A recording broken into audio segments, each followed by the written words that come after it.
여기 우리나라 사람들이 피곤할 때 마시는 음료수가 있습니다. 바카스와 레드불, 몬스터, 핫식스 브류죠. 다 비슷한 거니까. 아마 사람들은 각각의 음료수를 봤을 때 이런 생각이 들 겁니다. 고된 회사 일을 마치고 피로 회복을 위해서 마시는 음료인 바카스. 왠지 마시면 평소보다 더 좋은 퍼포먼스를 낼 수 있을 것 같고 도전하고 싶게 만드는 레드불. 땀이 미친 듯 나면서 거칠고 험한 일을 할 때 마셔야 할 것 같은 몬스터 에너지. 하지만 알고 보면 이 세 가지 음료 모두 사실상 동일한 상품인 거 알고 계셨나요? 아마 알고 계시겠죠. 핵심 성분이 거의 동일하고 가장 큰 차이라고 하면 탄산의 유무 그리고 사이즈의 차이밖에 없죠. 우리가 똑같은 음료를 보고 전혀 다른 생각을 하게 되는 이유는 결국 마케팅 때문입니다. 같은 상품, 그러니까 동질적인 재화를 소비자들에게 다른 상품으로 인식화시킨 후에 다른 가격을 부여해서 판매한다. 이게 바로 마케팅의 힘인 거죠. 세상에 상품들이 넘쳐나는 시대가 되다 보니 일일이 따져보면 다 비슷비슷하긴 합니다. 그래서 판매자들은요, 어떻게 하면 다르게 팔 수 있을까를 고민하면서 파는 것에 집중합니다. 대표적으로 그렇게 파는 상품들이 생수, 에너지 음료, 스포츠 음료 이런 것들이죠. 공교롭게도 다 마시는 거네요. 아무튼 그런 의미에서 오늘은 같은 상품을 다르게 파는 기술,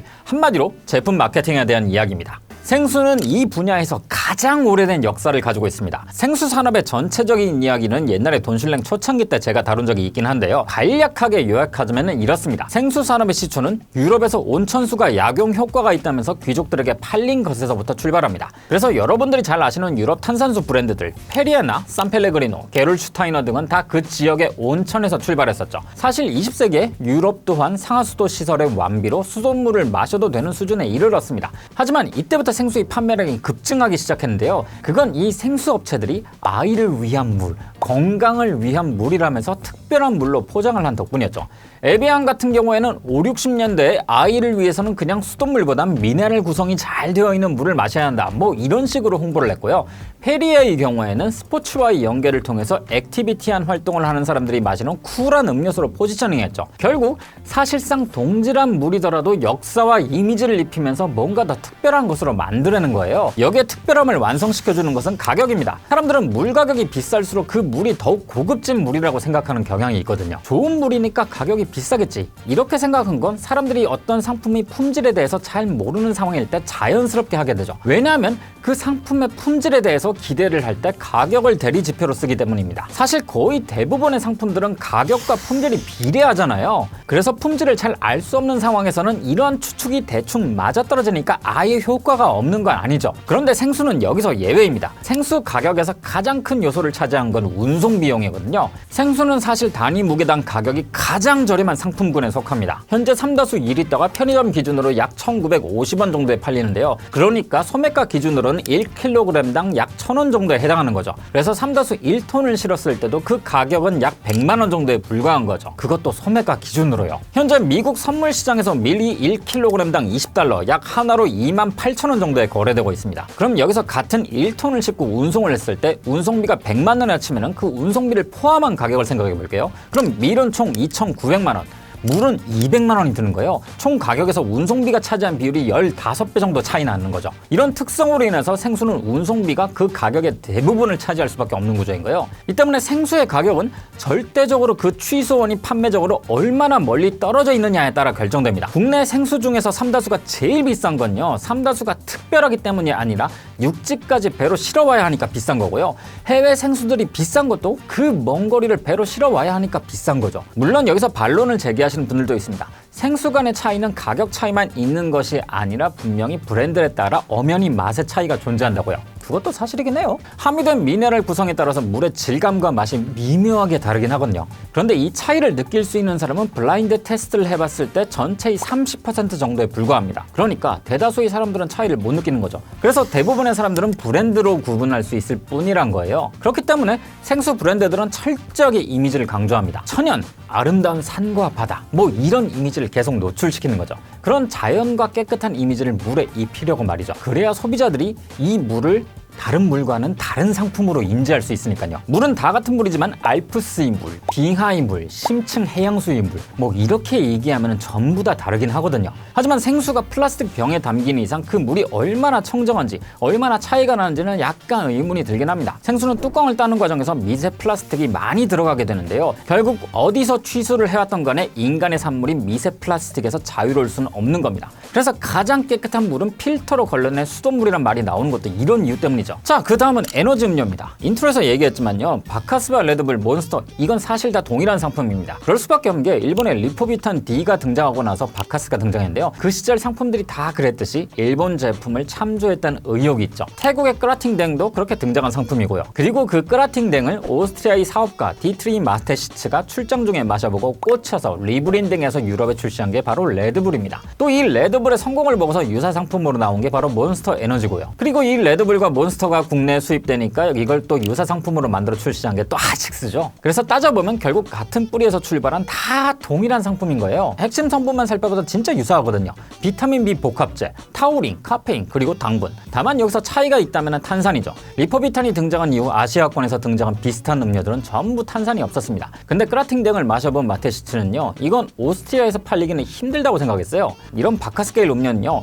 일본이건 우리나라건 태국이건 모두 다 장시간 노동에 시달리는 노동자들이 주로 소비하는 음료수거든요. 쉬는 시간에 마시는 피로회복 음료로 말이죠. 그런데 유럽의 노동자들은 우리나라처럼 장시간 일하지 않기 때문에 거기에 해당하는 소비층이 없는 겁니다. 그래서 탄산을 넣어서 20대들을 위한 독특한 음료로 만든 거죠. 왜냐면 밤새서 일하는 경우는 잘 없어도 밤새서 공부하거나 밤을 새서 노는 경우는 많았거든요. 레드불이 처음으로 인기를 얻은 것도 대학생들의 파티에서였던 걸 생각해보면 그런 측면에서 의미가 깊은 거죠. 당시엔 탄산 음료라고 하면은 대체로 젊은 소비자들에게 인기가 좋았기 때문에 이런 포지션은 대성공을 거둡니다. 그리고 레드불이 지구 반바퀴를 돌아서 아시아에 들어온 지금은 어떤가요? 물론 레드불이 바카스보다 카페인 함량도 높고 탄산도 있기 때문에 카페인으로만 보자면은 다른 상품이긴 하죠. 하지만 이미지가 너무 다르잖아요. 바카스의 카페인 함량을 65g으로 높인다고 레드불하고 같아지나요? 바카스는 바카스만이 가진 이미지가 있고 레드불은 레드불만이 가진 이미지가 있죠. 동아제약은 바카스 광고를 통해서 감성적인 부분을 자극하는 데 주로 초점을 둡니다. 새벽부터 일하는 노동자, 밤 늦게까지 공부하는 학생, 쉴 새 없이 가사와 육아에 시달리는 주부, 뭐 이런 우리 주변의 평범한 사람들의 평범한 모습을 비춰주면서 우리로 하여금 그 모습에 이입하게 만드는 거죠. 그리고 그 고됨을 잊혀줄 음료로 바카스를 제시하는 거고요. 근데 뭐 레드불은 시종일관 쿨합니다. F1부터 익스트림 스포츠까지 와 진짜 멋있거든요. 그래서 밤샘 공부를 하면서 마시더라도 바카스는 뭔가 짠한 감성적인 느낌이 있지만 레드불은 뭔가 좀 멋지죠. 뭔가 더 프로페셔널한 느낌도 들고요. 물론 브랜드마다 사람들이 떠올리는 이미지는 조금씩 차이가 있을 수는 있겠지만 광고나 마케팅을 통해서 의도한 바는 그렇다는 이야기입니다. 심지어 몬스터는 여기서 더 나아갑니다. 미국의 레드불이 처음 등장했을 때 사이즈가 245ml 캔이었어요. 몬스터는 이걸 473ml 캔으로 출시합니다. 어떻게 보면요, 그냥 사이즈만 늘린 것 뿐이지만 몬스터란 이미지에는 걸맞는 거죠. 245ml 소형 캔은 거칠고 도전적이고 야성적인 이미지로 부족하니까 우린 더 강하게 간다. 실제로 이런 포지셔닝과 이미지를 구축하면서 초기에 레드불이 거의 독점하고 있었던 미국 에너지 드링크 시장 점유율을 가져오는 데 성공했습니다. 사실상 구성 성분이 동일한 거의 동질적인 재화를 용량 크기와 그에 따른 새로운 이미지로 팔았고 그게 제대로 먹힌 거죠. 자, 마지막은 스포츠 음료입니다.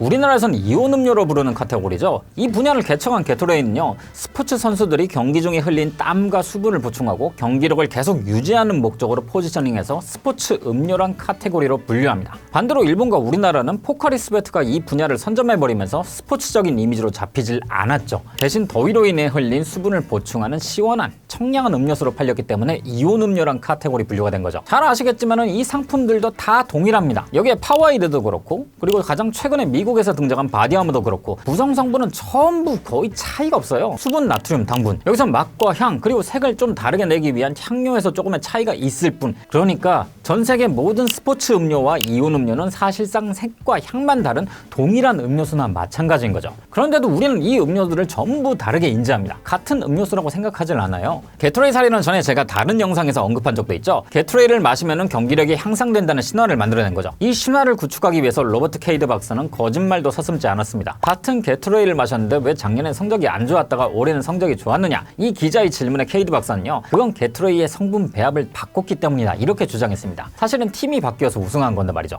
게다가 라이벌전을 앞두고 자작극으로 게토레이 탈취 사건을 저질렀는데요, 라이벌전 같은 엄청나게 긴장감이 높은 경기를 앞두고 늘 마시던 음료수를 일부러 없애버린 겁니다. 그래서 이게 선수들의 심적인 부분에 영향을 미쳤고 결국 그 경기에서 지고 말았죠. 즉 게토레이가 없어서 경기에 졌다라는 신화를 만들면서 그야말로 게토레이를 스포츠 세계의 필수 음료로 완성시킨 거죠. 자, 그에 반해 포카리 스웨트는 좀 더 일상적인 부분을 강조했습니다. 일단 미국은 대학 스포츠의 천국인데 반해서 일본이나 우리나라는 상대적으로 스포츠의 영향력이 약한 편이죠. 대신 두 나라의 공통점이라면 여름이 무척이나 습하고 덥다는 겁니다. 지금이야 에어컨이 대중화돼서 좀 낫다지만 그냥 가만히만 있어도 땀이 쭉쭉 흐르잖아요. 게다가 대중 대중탕 문화가 발달했다는 공통점도 있고요. 이렇게 운동이 아니더라도 평상시에 땀을 흘릴 일이 많다 보니까 이걸 채워줄 만한 청량하고 시원한 음료수로서 포카리 스웨트가 잘 통했던 거죠. 광고만 봐도 그렇습니다. 10대와 20대 초반의 여성들을 모델로 세우고 파란색을 엄청나게 강조했잖아요. 포카리 스웨트면 아직도 떠오르는 전설의 광고가 하나 있죠. 산토리니를 배경으로 한 건데 파란색 바다와 흰 건물 그리고 파란 지붕.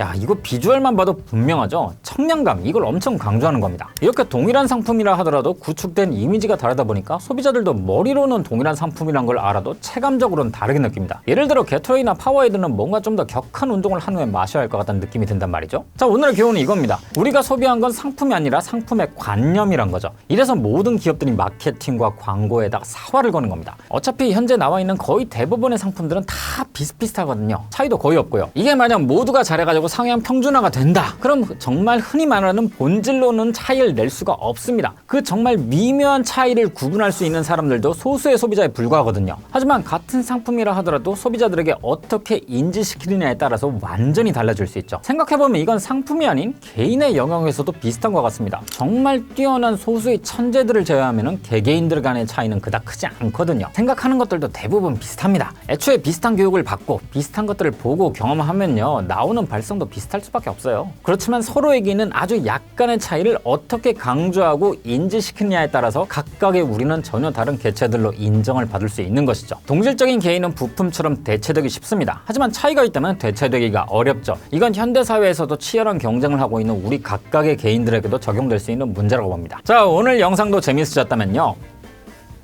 따봉 부탁드리고요. 다음엔 또 재밌는 주제로 찾아뵙도록 하겠습니다. 안녕히 계세요.